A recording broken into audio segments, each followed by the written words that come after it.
পিছৰ পৰিৱৰ্তনটো এনেকুৱা যে মই সেইদিনাখন কৈছোঁ বহুখিনি মোৰ পিতৃৰ দৰে ভাস্কৰৰ বহু গুণ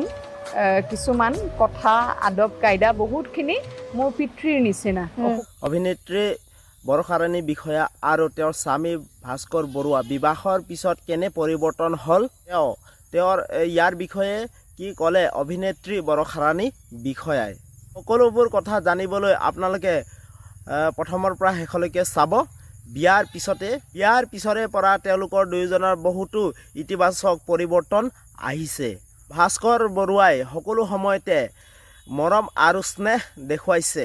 এটা ইণ্টাৰভিউত জনপ্ৰিয় অভিনেত্ৰী বৰষাৰাণী বিষয়াই কয় যে মোৰ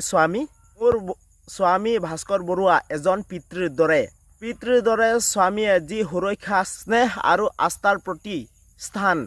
লাভ কৰিছে সেই অনুভৱ এক প্ৰতিশ্ৰুতি আৰু অবিৰাম সাহায্যৰ উদাহৰণ এটা দাম্পত্যৰ জীৱনত সৰ্বশ্ৰেষ্ঠ ৰূপ এজন প্ৰতিফলিত হয় যেতিয়া স্বামী আৰু স্ত্ৰী একে সময়তে প্ৰেমিক বন্ধু আৰু জীৱনৰ সহায় হৈ থাকে বৰষাৰাণীয়ে কয় যে ভাস্কৰ বৰুৱা তেওঁৰ বাবে স্বামী নহয়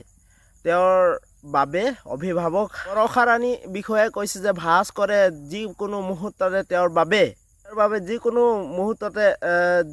অনুভৱেৰে সহায় আৰু আগবাঢ়িবলৈ সহায় কৰিছে যিহেতু নেকি বৰষাৰাণী বিষয়াই নিজ মুখেৰে কৈছে বিয়াৰ পিছৰে পৰা ভাস্কৰ বৰুৱা তেওঁৰ পিতৃৰ দৰে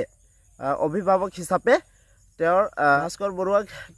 তেওঁৰ নিজ মুখেৰে কৈছে তেওঁৰ আদব কায়দা তেওঁৰ কথা সকলো পিতৃৰ দৰেই বুলি কৈছে ভাস্কৰ বৰুৱাক বৰষাৰাণী বিষয়াই সেইটো কাৰণে মই এই ভিডিঅ'টো বনালোঁ আপোনালোকে মোৰ ভিডিঅ'টো যদি চাই ভাল পালে প্লিজ আপোনালোকে লাইক ছাবস্ক্ৰাইব আৰু কমেণ্ট কৰি জনাব ঠিক আছে বাই বাই নতুন এটা ভিডিঅ'লৈ আপোনালোকক লগ পাম